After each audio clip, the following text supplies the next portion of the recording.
안녕하세요. 카도시 아카데미 김민호 목사입니다. 반갑습니다. 아빠가 알려주는 성경적인 자녀 교육 10번째 시간입니다. 이번 시간에는요, 자녀들을 노엽게 하지 말라라고 하는 부분을 좀 살펴보고자 합니다.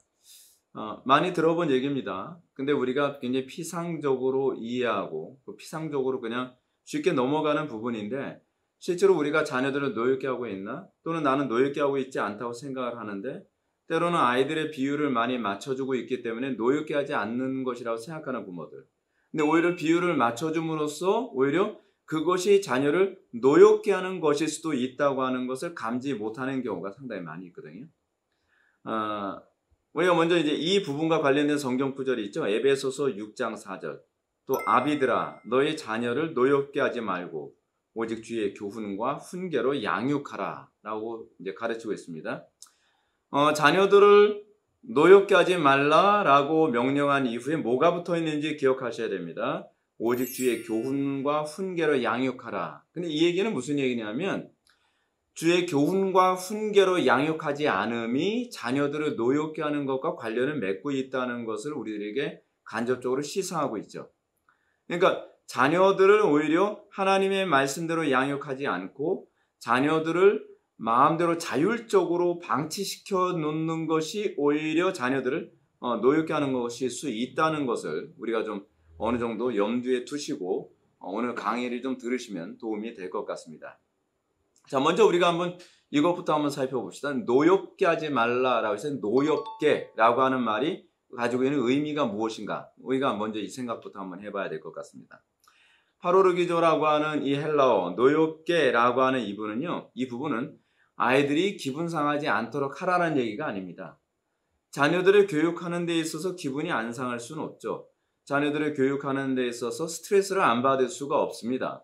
상당수의 부모들이 자녀들을 기분 상하지 않게 하는 것, 그리고 자녀들이 스트레스 받지 않게 하는 이것이 마치 자녀들을 노엽게 하지 않는 것이라고 생각하는 경향이 있는데, 이거는 잘못 이해하고 있는 것입니다. 이 말을 좀 더 우리가 이해할 수 있는 번역으로 얘기한다면 경록케 하지 말라는 얘기죠. 경록케 하지 말라. 어떨 때 경노하게 될까요? 아이들이 경노라고 하는 이 단어는 격하게 분노하게 되는 거잖아요. 그럼 아이들이 어떨 때 경노하게 될까요? 제가 이제 하나씩 제가 말씀드린다고 한다면, 첫 번째로 자녀들을 경록케 하는 것 중에 하나 우리가 많이 놓치고 있는 부분이 있습니다. 그리고 가볍게 여기는 부분이 있는데, 그것이 뭐냐면 장난 삼아서 아이들의 신경을 건드리는 일입니다. 여러분들 집에서요, 고양이나 강아지를 키워본 사람도 있을 겁니다. 장난 삼아서 막 신문지 망가가지고서 딱딱 때리고 막 찌르고 그러면 그 동물들이 굉장히 거칠어집니다.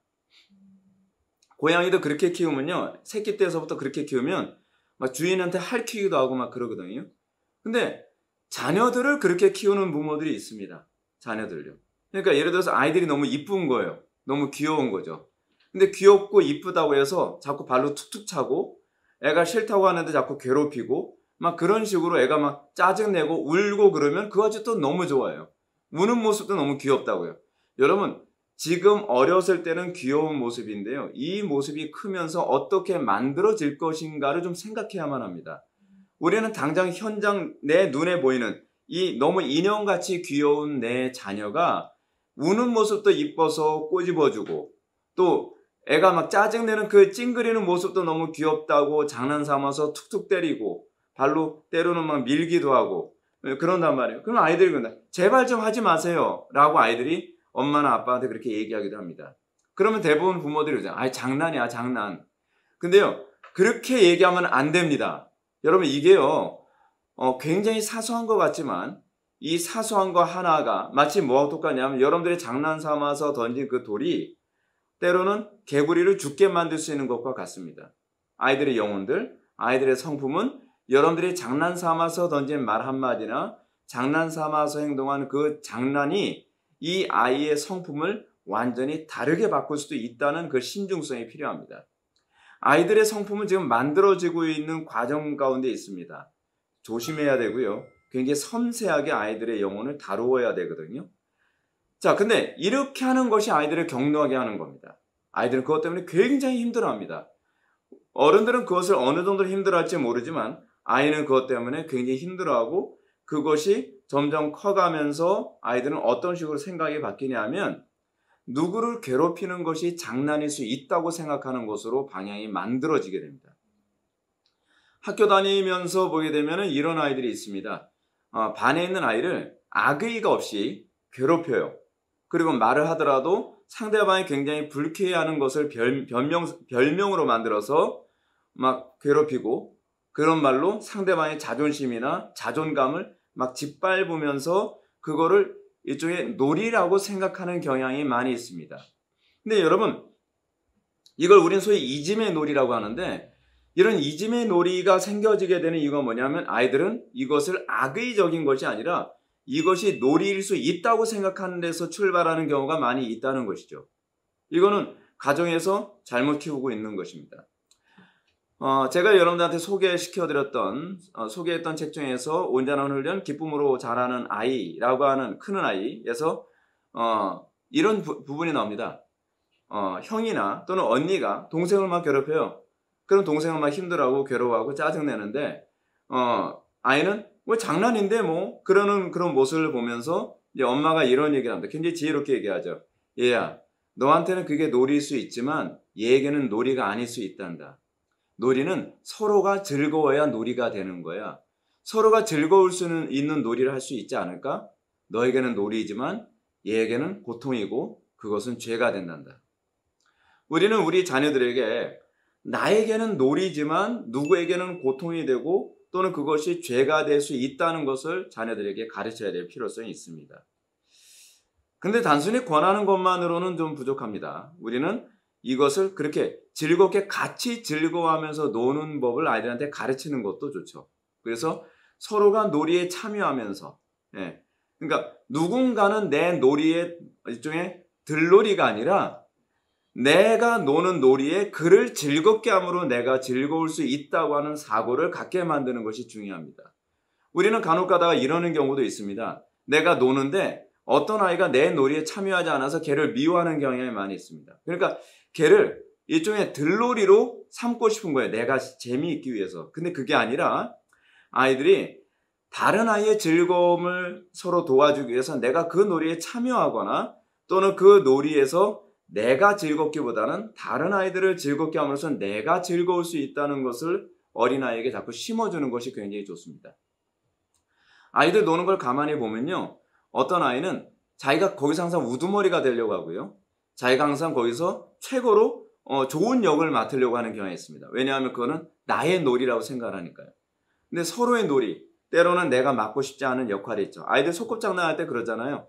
나는 뭐 엄마 역할을 하고 싶고 어떤 애는 딸 역할을 하고 싶은데 자기가 하고 싶은 역할만을 고집하는 것이 아니라 그 역할을 서로 바꾸어가면서 하면서 다른 친구들도 같이 즐겁게 하는, 거기서 이제 소위 인간관계 맺는 법을 배우는 거죠. 아이들에게 그런 것을 가르칠 필요성이 있습니다. 두 번째로 우리가 이제 또 생각해 봐야 될 것이 뭐냐면 매사에 아이들에게 공정한 태도를 보여주지 않으면 아이들이 노여워할 수 있다는 사실입니다. 자녀 교육에서 항상 중요한 건 제가 일관성이라고 제가 여러분한테 말씀드렸죠. 아이에게 징계를 할 때요. 어떨 때는 부모가 이제 기분이 좋을 때는 징계를 해야 되는데 얼렁뚱땅 넘어가는 경향이 있습니다. 근데 어떨 때는 부모가 기분이 너무 안 좋으니까 별것도 아닌 부분인데 과도하게 징계를 하는 경향이 있습니다. 거기서 이제 아이들이 분노합니다. 어떤 식으로 분노하냐면 여러분들 이러는 경향이 있죠. 아빠, 그때 아빠 저 잘못했을 때는 이렇게 괜히 무섭게 혼을 내더니 왜 내 동생한테는 그렇게 혼을 안 내요? 이거는 아이를 격노케 하는 겁니다. 부모가 자녀들을 양육할 때 우리의 양육의 항상 중요한 관점이 뭐죠? 하나님의 형상을 만드는 것. 하나님의 영광을 보게 하는 것. 근데 하나님의 형상, 하나님의 속성 중에 중요한 부분이 뭐냐면 공정함이거든요. 그러니까 아이들한테 어떤 잘못에 대해서 매를 들거나 잘못에 대해서 징계를 하거나 혼을 낼 때 그거는요. 더하지도 말고 덜하지도 않게, 그리고 부모가 기분이 좋든 나쁘든 항상 공정한 수위에 변함이 없어야만 합니다. 거기서 아이들은 누구를 보냐 하면 법을 보죠. 법을 본다는 것은 거기서 하나님의 영광을 본다는 겁니다. 왜냐하면 하나님께서 우리에게 율법을 수요하심으로 그 법을 통해 하나님의 영광을 보게 하셨거든요. 그러니까 어렸을 때서부터 아이들에게 법이 중요하다는 것을 알게 만들고, 그리고 그 법을 통해서 부모가 법을 존중함으로 거기서 하나님의 영광을, 공의로우시고 공정하신 하나님의 영광을 보도록 만들어야만 합니다. 근데 이제 부모가 공정하지 않으면 거기서 인간은 격노하게 되는 것이 어렸을 때서부터 나타나게 되는 거죠. 그래서 형제 간의 징계를 내릴 때도요, 더 이쁘다고 덜 내리거나 또 더 얘 때문에 짜증이 난다고 해서 더 심하게 감정으로 하면 안 됩니다. 아이들을 징계할 때요, 항상 부모님들이 잘못하는 게 있습니다. 부모님들이 뭐 인생 살면서 힘들고 부부간의 관계가 안 좋기도 하고 바깥에서 있었던 어떤 어려운 스트레스가 자녀들의 이 행동, 신기하게요, 자녀들은요 밖에 나서 스트레스 받고 왔을 때 더 속을 썩입니다. 근데 그럴 때 그 스트레스를 아이들한테 풀고 있다는 인상을 갖게 만들면 안 돼요. 쉬운 일은 아닙니다. 쉬운 일이 아니라는 얘기는 무슨 얘기냐면, 그러기 때문에 더 기도가 많이 필요하다는 얘기입니다. 우리의 힘으로 자녀들을 아름답게 키울 수 있다고 하는 이 생각부터 우리가 어느 정도 지워야 되고요. 항상 자녀를 위해서 눈물을 흘리며 기도해야 되는 이 의무는 여러분들이 항상 전제로, 제 이 강의를 들을 때 항상 전제로 들으셔야 될 부분이에요. 여러분들의 의지나 여러분들의 지성이 호소하는 것이 아니라, 제가 지금 여러분들한테 강의하는 건 항상 여러분들의 믿음에 호소하는 것이거든요.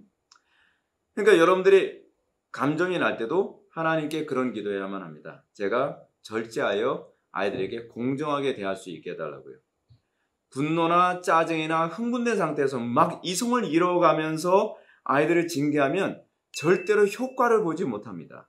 그 징계 때문에 부모와 자녀와의 관계가 더 멀어지게 되고요. 부모가 나한테 화를 내고 있다고 생각을 하고요. 나에게 분풀이를 하고 있다고 생각을 합니다. 그러니까 이 성경에서 아이들을 격노케 하지 말라라고 하는 이 말 속에는 아주 중요한 메시지가 담겨 있는데요. 격노한 상태에서는 교육이 안 된다는 얘기입니다. 아이들에게 교육이 되기 위해서는 아이들의 정서가 안정되게 만들어야 될 필요성이 있어요. 그래서 아이들이 잘못을 했을 때요, 이제 저 같은 경우에 아이들한테 저도 굉장히 막 너무 목회하다가 스트레스 받고 여러 가지 어려운 일이 있을 때는 아이들한테 막 감정적으로 대할 때가 있거든요. 그럴 때 굉장히 회개를 많이 합니다. 근데 될 수 있는 한 저도 아이들한테 어떻게 대하냐면, 아이들이 특정한 잘못을 했을 때 냉정을 찾으려고 굉장히 애를 많이 써요. 그리고 얘기합니다. 너 이거 잘못한 거 알지? 이러이러하면 아빠가 이렇게 한다 그랬잖아. 요번엔 처음이니까 이번에는 경고만 한다. 다음에는 매를 들 거야. 라는 식으로 차분하고 그리고 안정적인 태도로 자녀들을 징계를 해야만 합니다. 그리고 이제 여러분들이 자녀들에게 야단을 칠 때 분명한 게 하나 있는데요. 톤을 높이면 절대로 효과가 없습니다. 항상 자녀들을 양육하고 혼을 낼 때는요, 차분하고 절제되어진 그 목소리를 사용하는 것이 훨씬 효과가 좋습니다. 하지 말라 그랬지! 라고 하는 말은 별로 안 좋습니다. 제가 다시 한번 얘기한다. 넌 그 부분에 있어서 잘못한 거야. 알지? 이 부분에서 넌 깊이 있게 생각해 볼 필요성이 있어. 알겠지? 훨씬 아이들의 마음속에 깊이 파고 들어갑니다. 그러니까 여러분들이 아이들한테 언어를 사용할 때 어떤 톤으로, 또 어떤 표정으로, 또는 어떤 상태로 아이들의 잘못을 지적해야 되는지 잘 기억하셔야만 합니다. 그리고 여러분들 아이들이 격노하게 되는 이유 중에 하나가 뭐냐면, 자녀에게 명령을 해놓고 나서 부모 본인은 안 지킬 때, 지키지 않는 것이 자녀를 노엽게 하는 것이죠. 그리고 잘못한 것을 아이에게 지적받았을 때, 예를 들어서 이렇죠. 우리가 자녀들한테 너 이거 하지 마라, 이건 나쁜 거야. 예를 들어서 이제 이렇다고 칩시다. 아이들하고 같이 가면서요, 무단횡단을 했습니다. 근데 사전엔 아이들한테 항상 무단횡단 하지 말라고 얘기하거든요. 자, 제가 이 부분을 좀 잠깐 먼저 얘기할게요. 여러분, 왜 우리들은 자녀들한테 무단횡단 하지 말라고 얘기해야 될까요? 그것이 윤리고 도덕이기 때문이 아닙니다. 그건 자녀들의 생명을 보호하기 위해서입니다. 평소에 신호등 잘 지켜야 돼. 무단횡단하면 안 되는 거야? 라고 이렇게 가르치고 나서 당장 급하니까 애들 손잡고서 무단횡단하는 경향이 많이 있습니다. 그럼 아이들이 그죠? 엄마, 전에 엄마는 무단횡단하면 안 된다 그러지 않았어? 그랬을 때 대부분의 엄마들이 변명을 합니다. 이럴 때는 어쩔 수가 없어. 괜찮은 거야. 그렇게 하시면 안 됩니다. 그럴 때가 바로 교육하기에 가장 좋은 때거든요. 이런 때라도 우리는 횡단보도로 가야 돼. 엄마 봤지? 엄마 지금 굉장히 급한데 지금 급한 상황인데도 지금 무단횡단 안 하고 지금 신호등을 기다리고 있고 그러잖아. 너도 그렇게 해야 된다. 이렇게 오히려 법을 지키기 어려울 때에 그걸 지킴으로써 그때 교육이 일어나는 거거든요. 평소에 교육이 안 되다가도 그때 교육이 되는 겁니다. 근데 이제 무단횡단하거나 뭘 잘못했을 때 아이들은 순진하기 때문에 곧바로 지적을 해요. 엄마 옛날에 나보고 그렇게 하면 안 된다 그랬는데 아빠 그렇게 하면 안 된다는데 왜 그래요? 라고 얘기했을 때 변명을 하는 것이 아니라 미안하다. 깜빡했구나. 아빠가 잘못했다. 엄마가 잘못했다. 절대로 권위 떨어지지 않습니다. 근데 엄마 아빠는 잘못했는데 너희들은 그러지 않았으면 좋겠어. 엄마 아빠도 다음부터 이거 잘 지킬게. 라고 그렇게 교육을 시켜야 됩니다. 아이들은 이 부분에 대해서요. 굉장히 부모의 감시 카메라와 같습니다. 거짓말하지 마 라고 여러분들 가르쳤다고 한다면 아이들은 우리 부모님이 거짓말 하는지 안 하는지 그거 계속 바라봅니다. 그 약속을 했으면 약속을 반드시 지켜야만 합니다. 제가 이제 우리 아이들을 이제 양육을 할 때 제가 했던 방법 중 하나가 뭐냐면 하나님이 언약에 충실하신 분이시라는 것을 어떻게 하면 애들한테 인식시켜 줄까? 그걸 좀 고민했습니다. 이게 일종의 언약 신학이잖아요. 구약의 신학에서 가장 중요한 것이 언약이거든요. 하나님은 언약하시고 그 언약을 반드시 지키시는 분이시죠. 그래서 아이들에게 그걸 심어주려고 제가 고민을 했습니다. 그래서 아이들이 아빠 나한테 이거 사주세요 라고 하게 되면 그 부분을 곧바로 사주질 않습니다. 아이들한테 가장 그 약속을 지키기에 먼 시간을 주로 이제 타켓을 잡아서 예를 들어서 성탄절이 가장 그 기간이 길다면 요번에 오는 성탄절날 사줄게 라고 약속을 합니다. 또는 네 생일 때 사줄게 라고 약속을 합니다. 그 약속을 하는 이유가 뭐냐면 그 약속을 아빠가 지켜줌으로 또는 엄마가 그 약속을 지켜줌으로 아이들이 하나님은 약속한 것을 반드시 지키는구나 라고 하는 걸 반복적으로 매년 계속 애들한테 깨닫게 하기 위해서요. 그걸 이제 몸에 배게 만드는 거죠. 그리고 또 하나가 있습니다. 왜 약속을 하는데 굉장히 기간을 오래 잡냐면 성도의 견인이라는 교리를 몸으로 체득하게 만들기 위해서 그렇습니다. 하나님의 언약이 성취되어지는 데는 때가 있고 그때까지는 인내가 필요하다는 것을 몸으로 계속 익히게 하기 위해서입니다.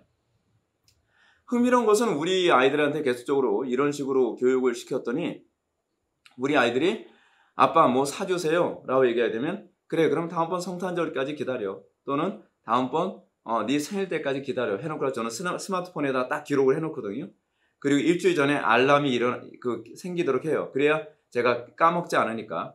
그리고 그때가 되면 반드시 약속을 지키는데요. 그러니까 아이들이요.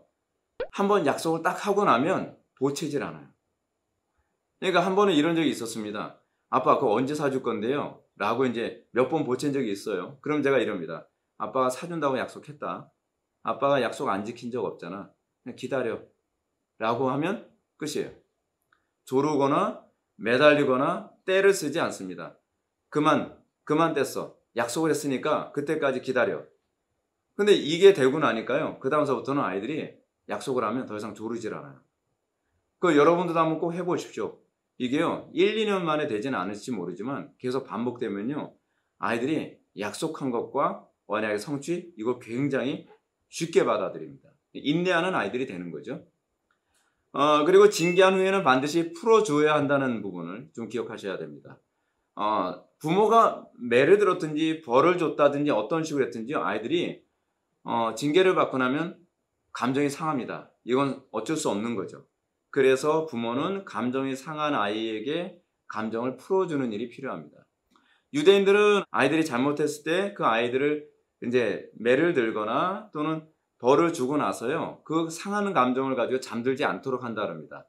자기 전에 감정을 다 풀어주고요. 그리고 즐거운 마음으로, 그 편안한 마음으로 잠을 잘 수 있도록 해준다는 거예요.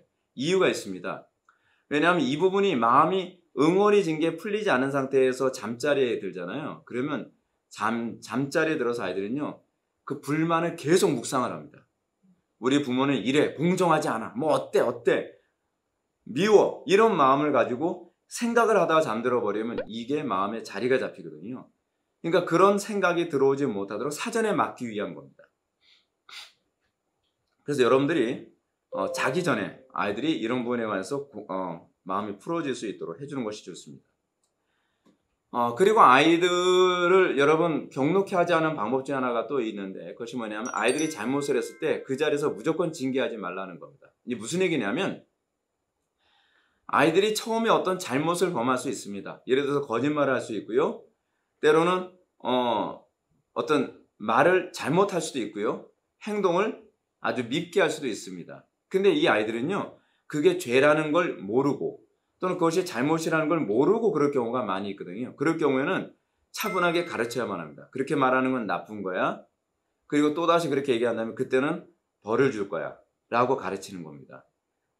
그러면 이것은 죄구나, 이것은 잘못하는 거구나, 거짓말은 죄구나, 잘못하는 거구나, 침 뱉는 거 이건 나쁜 거구나, 이거를 사전에 가르치고 난 다음에 반복됐을 때 그 다음서부터는 그때 이거 죄라고 얘기했지, 이건 잘못이라고 얘기했잖아, 그때 엄마가 어떻게 한다 그랬지, 그때 아빠가 어떻게 한다 그랬지 라고 얘기해서 그것에 응당한 약속한 벌을 줘야만 합니다. 약속한 벌 이상으로 기분이 안 좋다고 그때 매를 더 심하게 든다든지 벌을 더 심하게 주게 되면 그것은 이제 애를 격노하게 만드는 거죠. 그러니까 처음에는 기회를 주고요. 두 번째, 세 번째에 대해서는 그 잘못을 범했을 때 그 즉각적으로 응징을 해야만 합니다. 즉각적으로 징계함으로써 이 죄를 범했을 때에 반드시 징계가 있다고 하는, 죄에 대해서는 징계가 있다, 잘못에 대해서는 징계가 있다는 걸 반사적으로 몸에 익히게 해야만 합니다. 여섯 번째로 우리가 또 생각해 봐야 될 것이 뭐냐면, 징계할 때 인격을 모독하지 말라는 겁니다. 징계를 하는 것 자체가 아이들을 격놓게 하지는 않습니다. 왜냐하면 아이들은 징계를 받을 때 내가 징계받을 만해서 징계를 받는다고 주로 생각을 해요. 왜냐하면 사전에 약속을 하고 이 부분에 대해서는 이렇게 징계하다 약속을 했으니까요. 여러분, 우리 그렇잖아요.